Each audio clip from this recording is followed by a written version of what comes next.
right, everyone, so welcome to Breakthrough, which is a new show right here on Foodable Network, and I am your host, Paul Barron. And today, this show is a bit of a departure from what we've been doing here on the network in terms of mostly news. Breakthrough is built around strategy, execution, and results. So we're going to talk about all kinds of things that really help you and your business kind of move to the next level.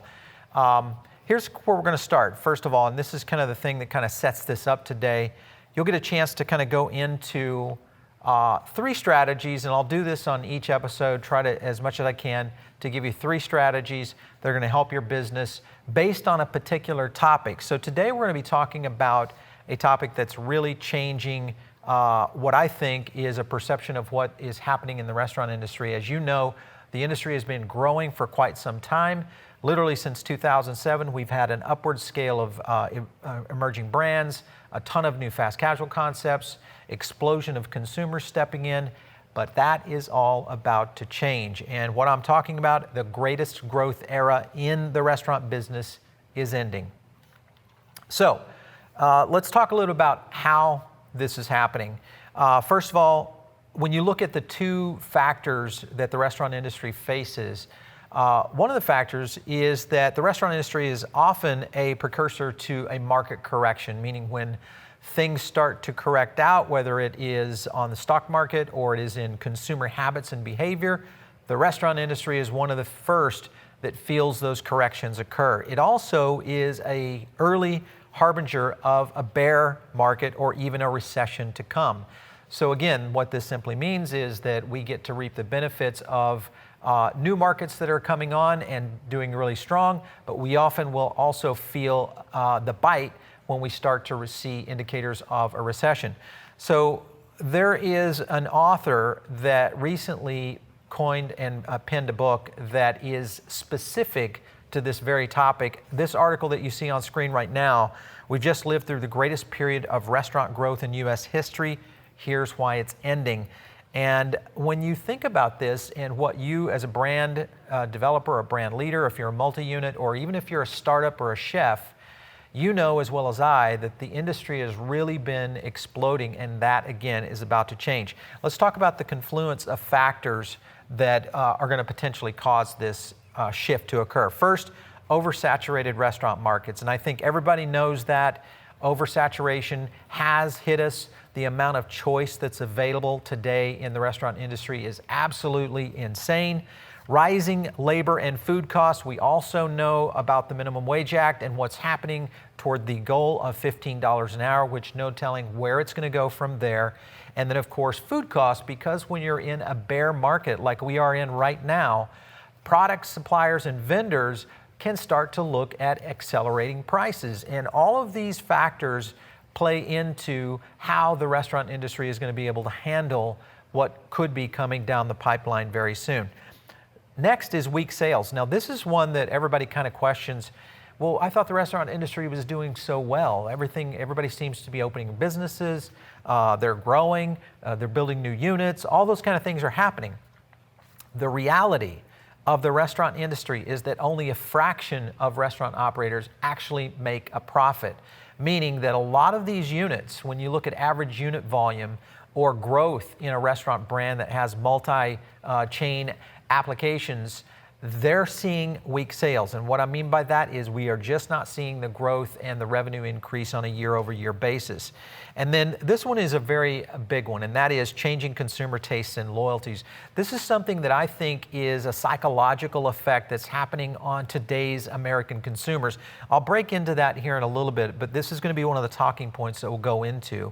And then also the shrinking middle class. So you have the upper class, and everybody's been talking about this for quite some time, a shrinking middle class, meaning people eating out less, and then you have basically the poor, and it becomes an evident evolution of what's going to happen in any market when the middle class, which is one of the largest consumption classes out there, starts to shrink. It's going to have an effect on big areas like retail and also in food. Declines in mall traffic, that goes into the retail aspect. Mall traffic is down significantly across the country. These are all trends that are being reported by major media outlets. And Kevin talks a lot about this in his book, and we'll get a little bit into that. And then the last one is bank and investor skittishness about returns on investments. And that simply says money was flowing really well over the past 5 years. We've seen a huge uplift in private equity and also in VC funding for a lot of these emerging brands and concepts that are developing. That is now slowing down. Now, this means that the future looks a little bit bleak for the restaurant industry. But fear not, we're going to have some strategies that can kind of get you prepared to weather the storm. So the book, if you want to get a chance to read this, is the thesis. It's called Burn the Ice, An American Culinary Revolution at Its End. And this is done by Kevin Alexander, who's a James Beard award-winning journalist. Kevin and I are going to have a chance to get on our podcast, The Barron Report, and talk a little bit about that coming. But I want to talk a little bit about what Kevin's basis is for his book. So he basically argues that in 2006, we experienced a transformative period in the U.S. restaurant industry, and I would agree with him 100%. This is exactly when the explosion of fast casual began. When I look back in fast casual, we started the executive summits in fast casual in 2007, and it exploded. At that time, there was about 100 brands in the fast casual space. That's exploded over the years to 2019.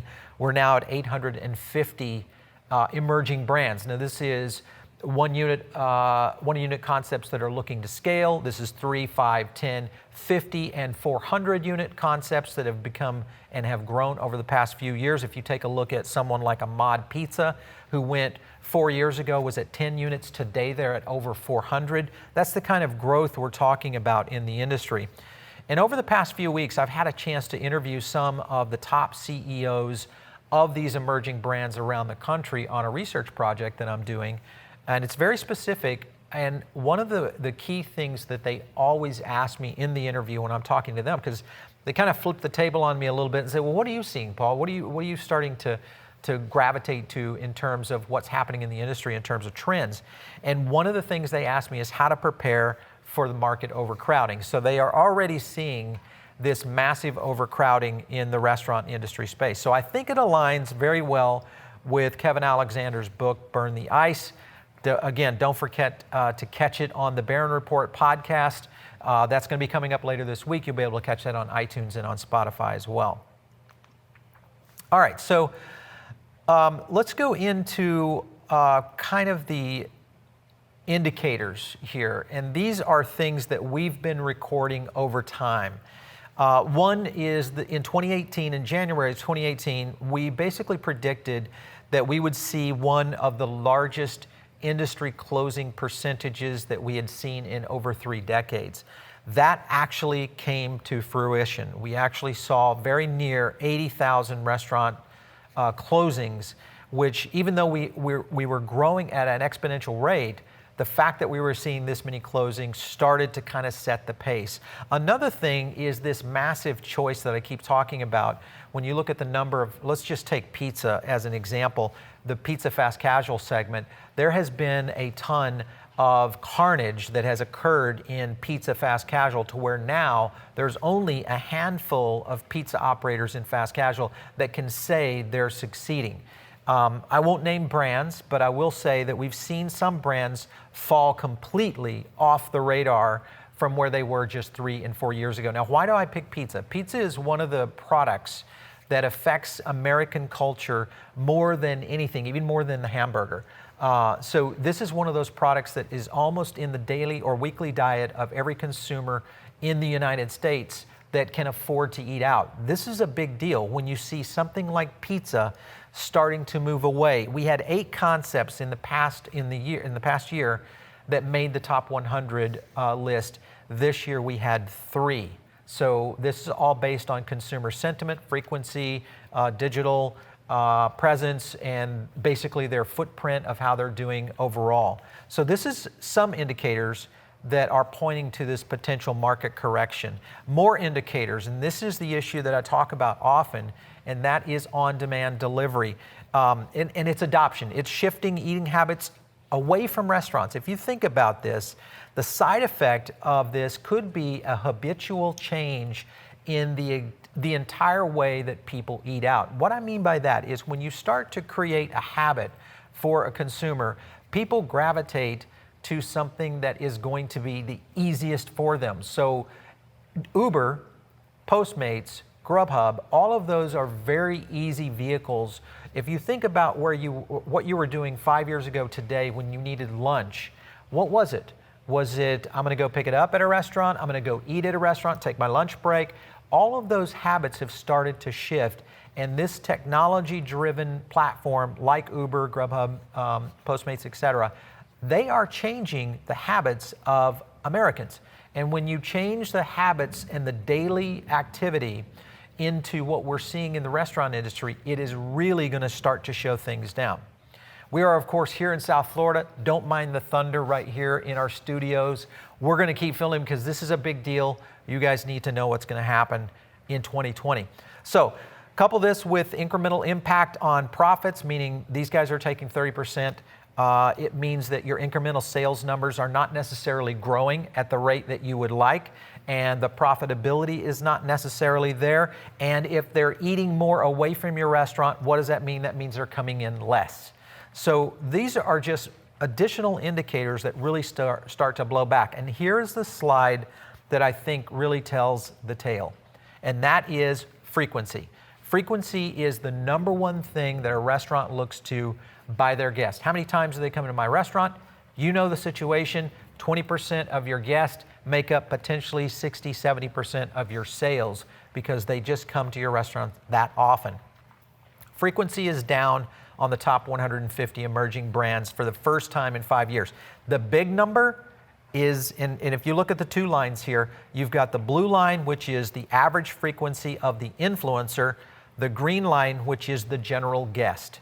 The general guest, you know, kind of arcing in there, meaning it's the average Joe that eats out. His shifting in habits are occurring. If you look at 2017, we were at our highest at 4.2 frequency times per month on a restaurant brand. 2018, we held down to 4.2. And this year, we are at the end of July, and we are at 3.9. So a dip. But the big number from 2017 at 7.9 to 7.5 in 18, and now the biggest number we've seen in a drop at 5.2 in 2019.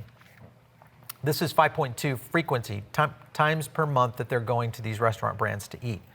So this really kind of brings us to what kind of impact this might have on the industry. So we're gonna jump over here to our whiteboard and kind of talk through this. Basically what we've got here is 2.3 times per month visits by an influencer less than what we had this time last year. So if you think about that, 2.3, and this is the big number right here. And we look at, say for instance, right now we've got 15.8 million influencers in the US, okay, in the United States. So 36.3 million less per month. If you look at the numbers this times this, is basically you're getting 36 million visits less, all right, than what you were this time last year. So let's take a look at average unit volume. You all know what average unit volume is. It's basically all your stores, which ones are doing great. If you're at a, let's say you're a fast casual concept, or maybe you're upscale dining and you're at a $2 million AUV. $2 million AUV, let's say your check is around $15.95 on average per guest or per cover, okay, at $15.95. Basically, this boils down to about 126,000 visits in an annual basis if you're hitting the $2 million AUV. 126,000 visits, or about 10,000 a month, okay? 10,000 visits a month coming to your restaurant. Now, let's look at someone like Chipotle. Chipotle sets in, and we know this from, Chipotle comes in at 11% of their guests are these influencers right here.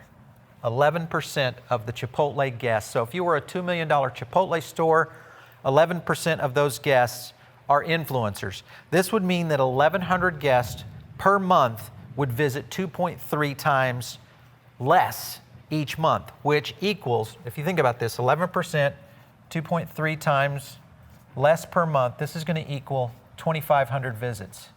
If you take that 2,500 visits against the 10,000 visit average of a $2 million average unit store, you basically have a 25% drop in revenue. So this number is a big deal when you think about if this trend continues. There are some ways that you can deal with this, and one of them is going to come in this next slide here, and I want to kind of show you a little bit about this. So just a little precursor to what we're going to be talking about is what I call market share Kung Fu. And the market share Kung Fu is utilizing 3 different strategies that can help you get to a competitive nature. One thing that has happened over the years is the industry used to kind of have the mantra of, hey, listen, if we just all do our job and as a brand, it's going to lift all boats and the overall market is going to better because of it, because we're going to see more people eating out. And I don't think that many of these brand leaders had the issue of what was happening with on-demand and all the other factors that are starting to really hit the market and cause these challenges. So what you're dealing with here, and I want to kind of show you this before we get in. So remember, 25% is down. So I'm going to show you a little diagram right here that we'll go into. And because this is really kind of where you're dealing with. So what we're looking at right now is that out of those 15 million influencers, they're visiting basically about 4.3 brands per month. So 4.3 brands per month, those 15 million people, I've got 4 brands, 4.3, and then basically my half brand or my third brand right over here. This is you right here, all right? So basically, when you look at market share Kung Fu, the only way to really get to these customers that are in each one of these points, you've got to demand or create demand generation to get them to you. And this is you.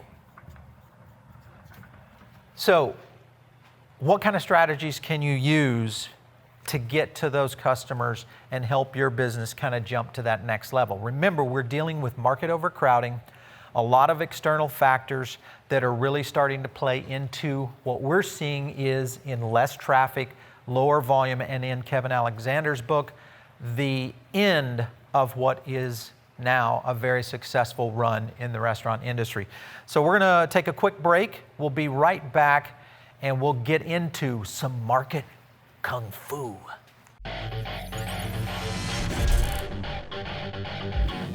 Has your business hit a wall? Is your competition eating your lunch? I've been building breakthrough brands for over 20 years with experience right from the trenches. We deliver strategy, execution, and follow-through results in branding, technology, operations, marketing, and leadership. Become the breakthrough brand you should be. Contact me now at paulbarrongroup.com.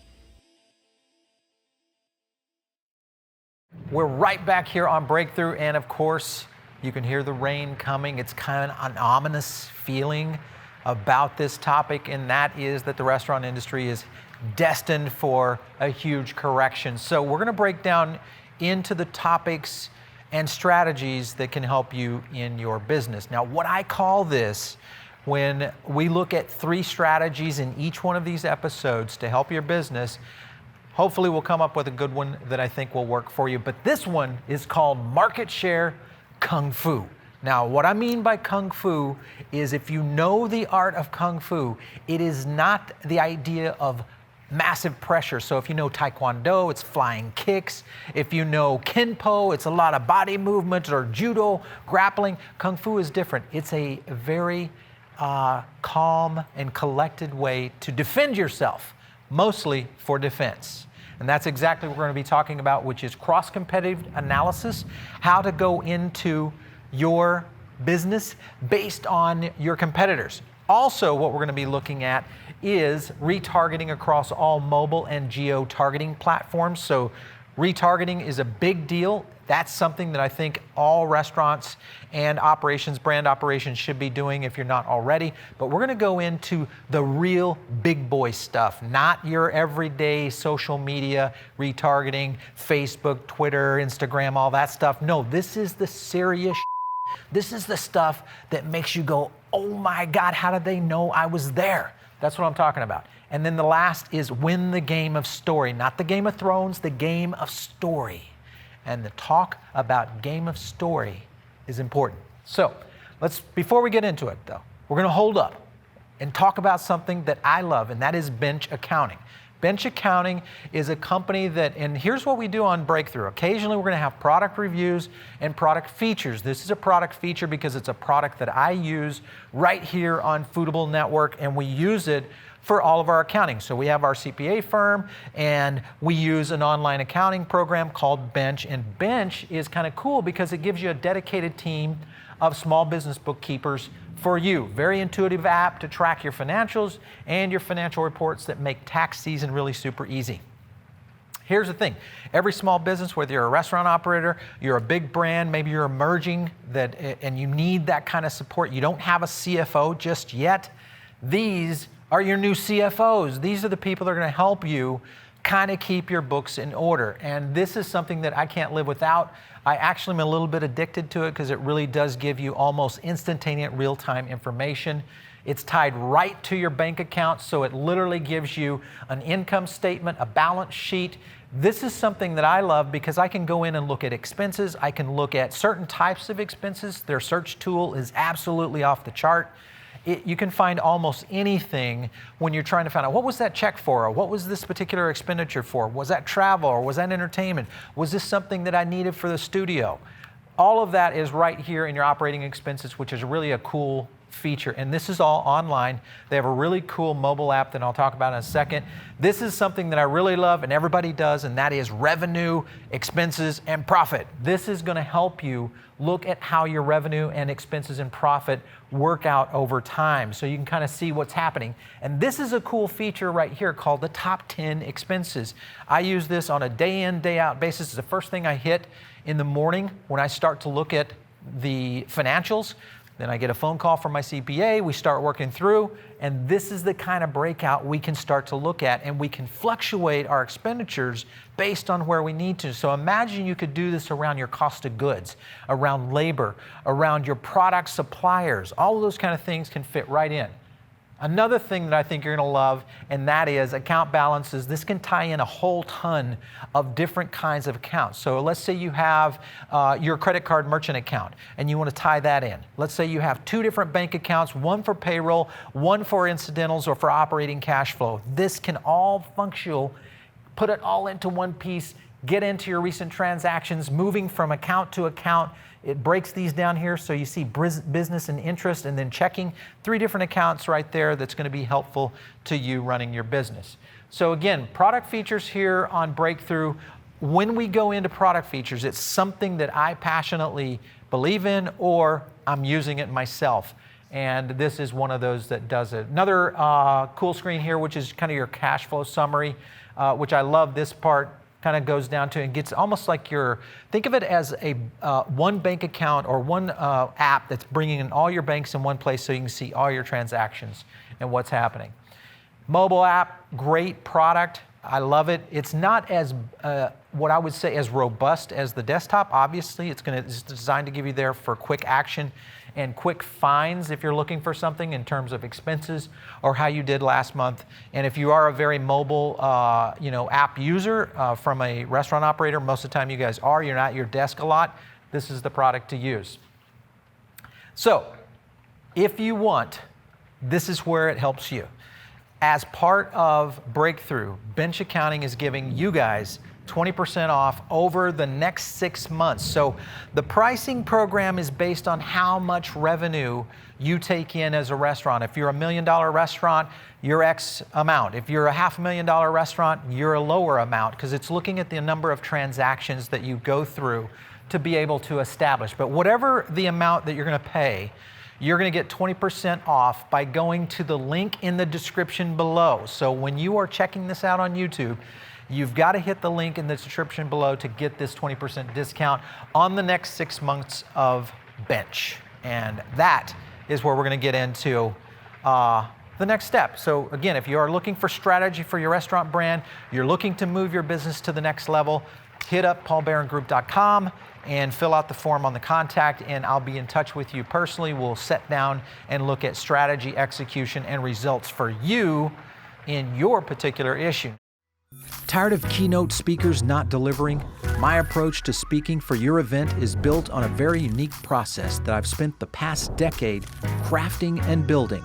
With the power of my social data index, I deliver consumer science and behavior on any imaginable domain.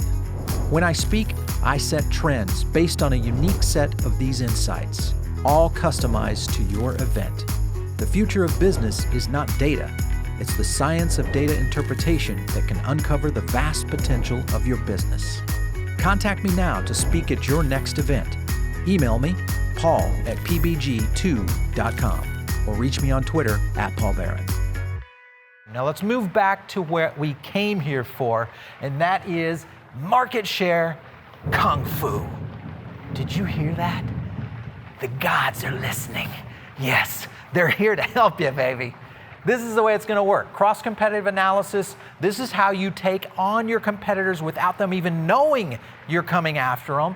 Retargeting across all mobile and geo-targeting. This is where it gets really scary. This is like the stuff that the CIA does. And then you win the game of story. So let's move to the first one, cross-competitive. So this is something that I think a lot of you are probably not doing right now, and that is list building from your competitors.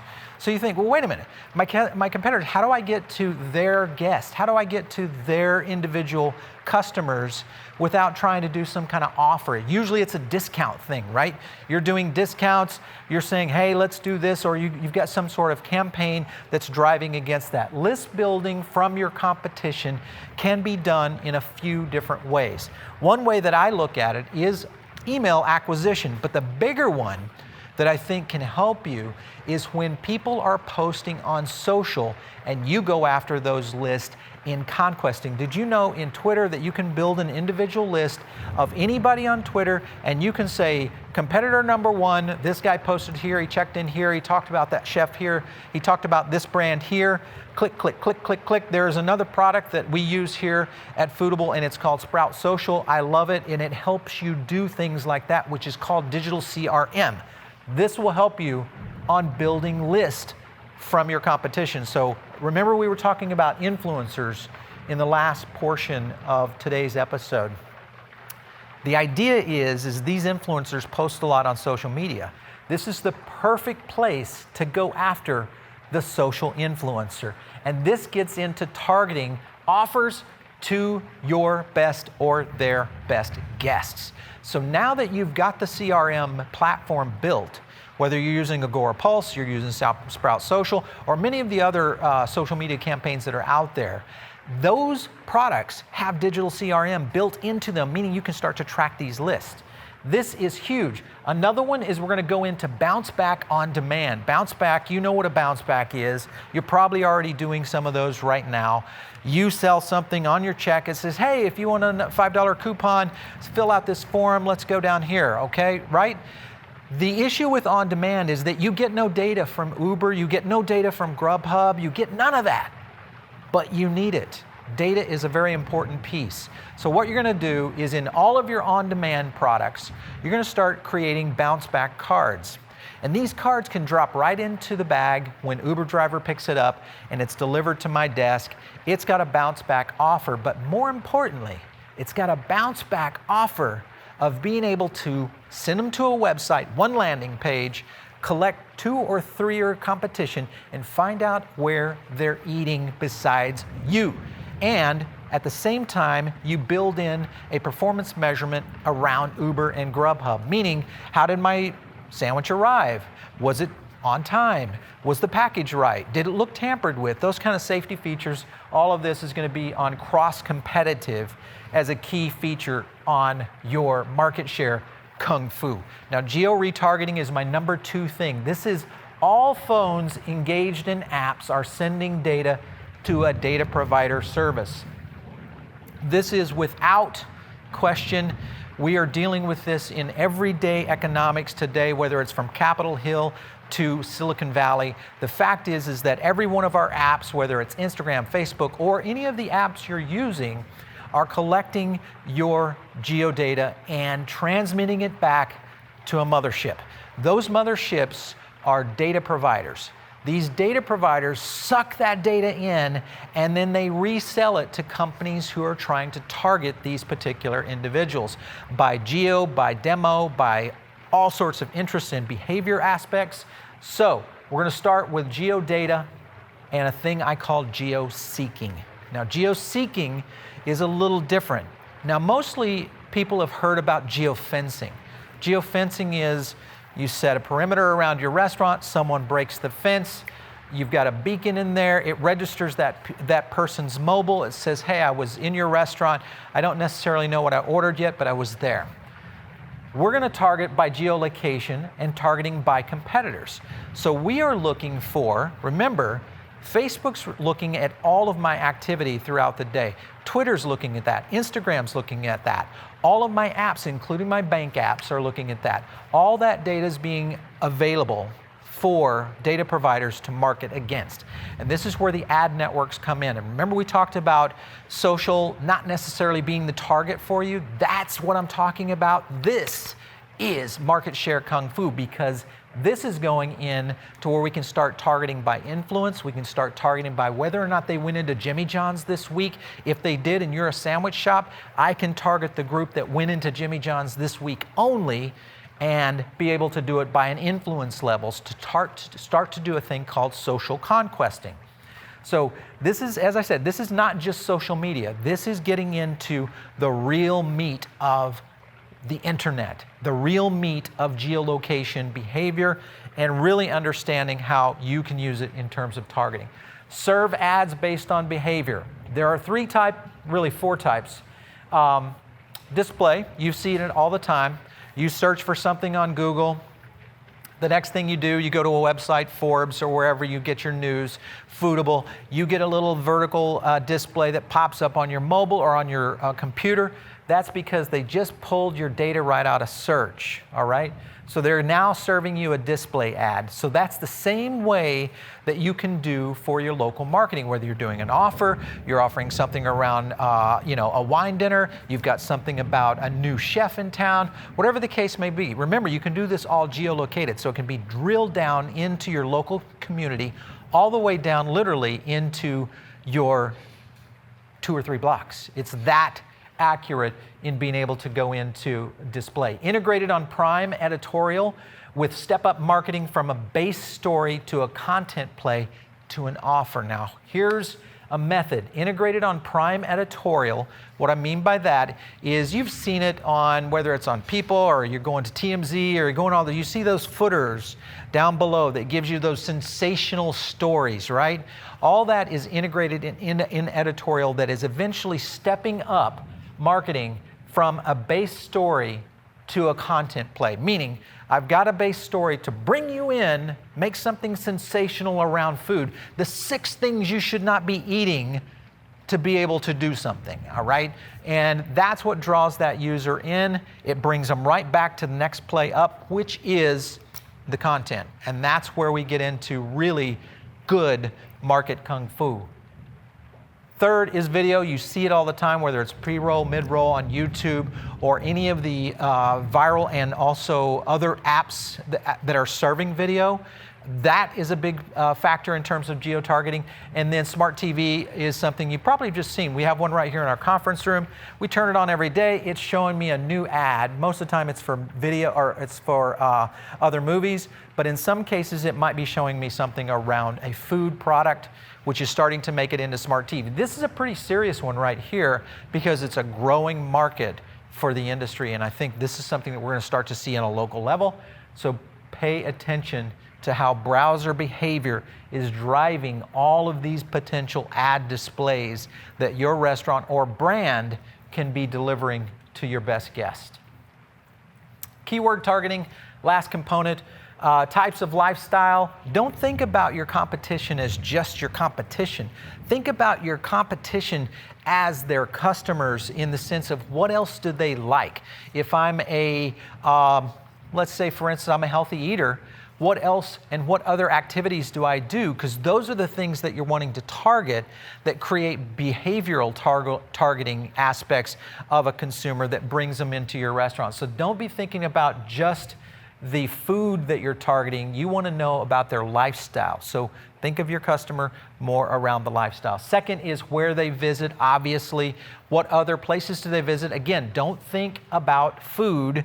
Look at other places that would be look-alike in a sense, look-alike audiences that would be able to target against that. And then search retargeting is going back across the whole process in Google, where if they are searching for particular keywords, you're retargeting that narrow list. So this is the big mistake that most brands and most restaurant operators make. They do blanket advertising on digital and think they've checked the box. That is not how you do digital marketing. It is not how you handle social, and it is definitely not how you do market share Kung Fu. All right, let's go into the last one, which is list targeting. All your data matters. How you can get more. And then services, email reservation, loyalty on demand, list acquisition, third party, things like TripAdvisor, rating sites, etc. All these are potentially list targeting opportunities for your business. So you need to figure out what is being used and where people are giving up their information on a day in, day out basis, because these lists are going to save your butt when it comes down to market share. And what I mean by that is the person with the biggest list at the end of the day, the guy who has the most marbles, is going to win the game in your particular market when this restaurant correction hits. And our expectation is it's 2020.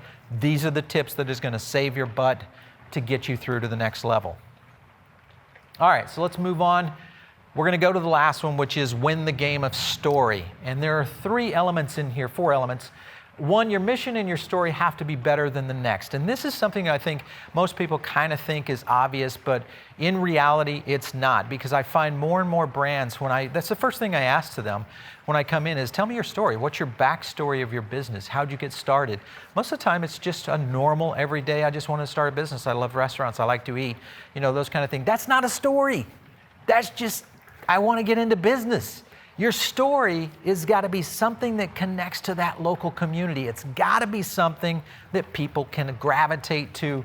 If you don't have this one right here, you better start now in making one up, because you've got to be able to connect to that guest. If you don't, this is the number one thing that people start to navigate away from you on, because they're looking for someone that has it. So if you want to get into sustainability, you want to get into something on re-energizing your local community, you want to get into politics, whatever it might be, religion, anything that can get you in behind a movement that connects you to a story. Content is going to be and is truly king. This is something that I think a lot of restaurants don't do enough of, and that is really telling their story on a day in, day out basis. That means Instagram, that means video, that means social, that means a lot of content, not just a few times a week. This is pouring content into your stream. The more that you can get out there in front of your guest, the better you are going to be when it comes down to choice. Remember, we were talking about our numbers over here, about the number of frequencies for each one of those influencers. They're choosing 4.3 different brands per month that they're going to go eat at.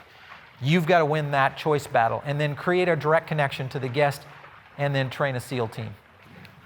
So again, story is the connection to the community. If you don't have one, you got to start now. You've got to get there. Content is the new frontier. Create the connection to your customer. Become the star of your market. That's okay. You can be the Robert Irvine of San Diego. You can be something that is really attracting guests into your restaurant that outpaces your competition. And then don't package and template your content. That's the other thing that a lot of operators make a mistake on. They start to templatize this stuff. They get someone in there to run social media for them or think they are running social media for them, and they end up with these templates, and that is not the way that you look like a storyteller. All right, create a SEAL team. This is the one that I think is very important. A SEAL team is storytelling is yours and their number one job. That equals sales. So your story has to start with your SEAL team.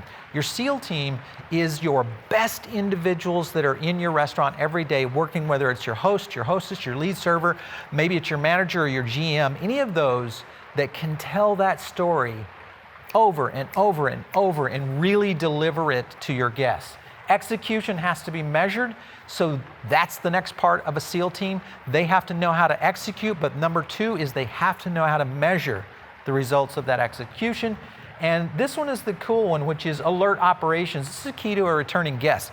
A SEAL team member is going to be able to identify when a problem is occurring and be able to fix it right then and there, not just let it happen, not just let a guest go unattended or feel like they've been maybe dissed at a table or something didn't work out with a bottle of wine or something didn't work out on the line when the order was going.